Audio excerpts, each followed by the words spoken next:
because we're going to be joined now on the Comcast Business Hotline. His first time on Unfiltered, the one and only John Boog Sciambi.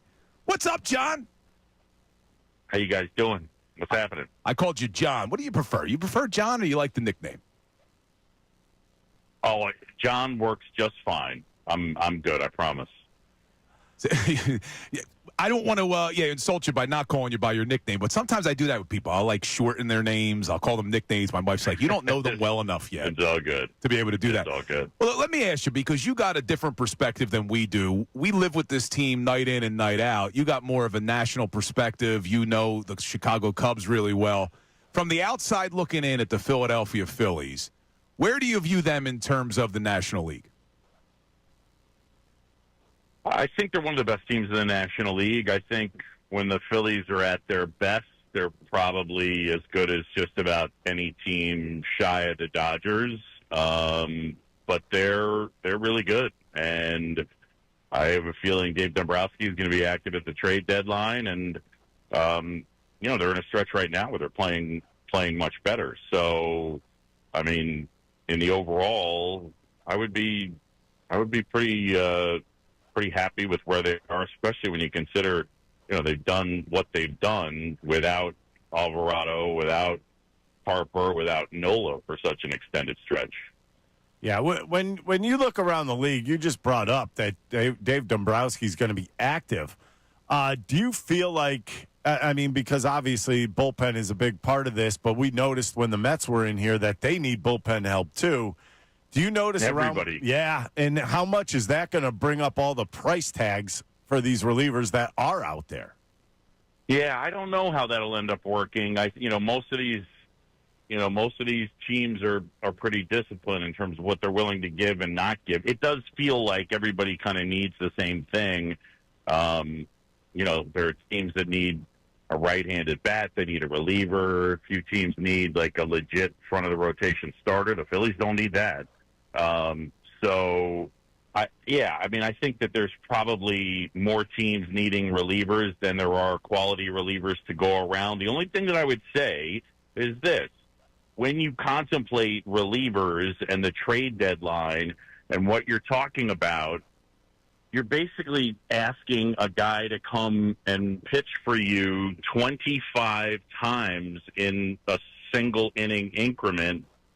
You can get somebody who's not that good to pitch pretty good for you over that stretch.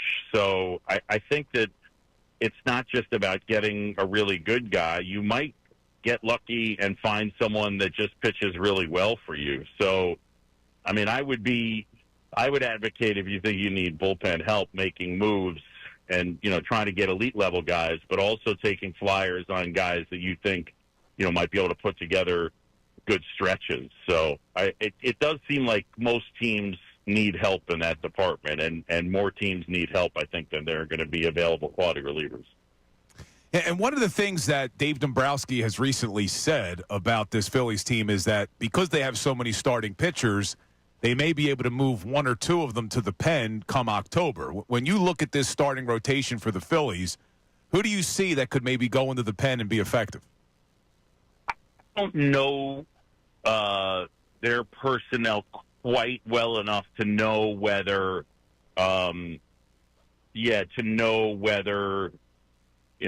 Sanchez or Suarez would be better suited, or Luzardo. If healthy, Wheeler, and you'd have to figure, Nola's going to start too. So I don't know of that group who's really, best suited to do it. But again, you're trying to maximize the usage of your best pitchers, and it's a little harder now because of the extra round of playoffs. But that's still what teams are going to try to do. We're talking John Sciambi, ESPN, and play-by-play announcer for the Chicago Cubs. One thing I always wanted to ask, from you being the Cubs play-by-play guy, and you have the Phillies coming in, did you feel like the Cubs feared the Phillies offensively? Good question. I think it depends. It's funny you say coming in. in Wrigley Field, I would say the way it's played the last couple of years, you don't really fear anybody. It's played as such a severe pitcher's park. Most people may not realize that. But I know what you're getting at. I would say it's a good offense. It's not a great offense, and it needs a healthy Bryce Harper. But for the purposes of what you're asking, not really. I mean, it's not like you brush it off, but, you're worried about the two big cats in the middle in Harper and Schwarber. And then, there's some contact, down the lineup, but we've seen the Phillies have beefier lineups. You mentioned Schwarber. The Phillies are going to have two big-name free agents, really three if you include Ranger Suarez, this offseason, JT Realmuto, Kyle Schwarber. What are you hearing around the league as far as where those two could end up? I mean, do you think they're going to get a lot of bidders come the offseason? I know Schwarber probably will, but what about JT? He's kind of lost his ability at the plate. Yeah, it's hard when you're talking about, for JT, he's been such a brilliant player, steadying presence for the pitching staff, and he hasn't hit the way he used to hit. He's also, his framing numbers are not great this year. And that's problematic in today's world if you're trying to catch because they value it so much. If you're not framing, you better be hitting. So it needs to be one or the other. As far as Schwarber, I think it's such an interesting test case because they're just, he's sort of modern-day David Ortiz, and those guys don't really exist and haven't existed, where they're just hitters. And when you consider his age, by and large, teams stay away from that. But I think he's going to get paid just because he's made it clear how consistent he is. Since the start of last year, he's been a monster against both righties and lefties. So somebody's going to pay Kyle Schwarber. I think he'll get 3 years, and I think he's going to get really good money. So I don't know whether it'll be Philadelphia again, but I mean, Kyle's going to find a home, and it's been impressive. Look, he's a good example of. I mean, that's a mistake the Cubs made. They ended up, not tendering him a contract, and they made that choice just in terms of cost, and it was a mistake relative to what Kyle has gone on to do. John, you've been around for a while. You've done countless games on ESPN, countless games with the Cubs. Do you have anything that stands out for you that as one of your favorite calls?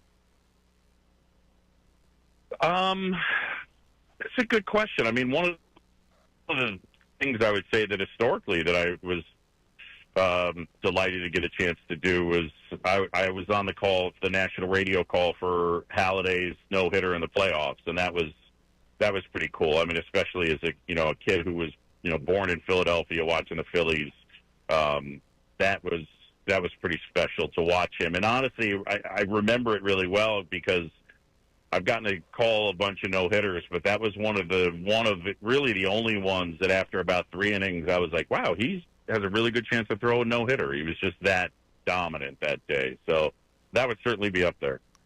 Yeah, that's pretty cool, man. Well, we appreciate you joining the show today. Hopefully we'll be talking to you down the road. Maybe we'll get a big series in the postseason between the Phils and the Cubs. What do you think? I would love that. That would be a lot of fun. That would be a lot of fun. No Who would you be rooting for? Who would you be rooting for?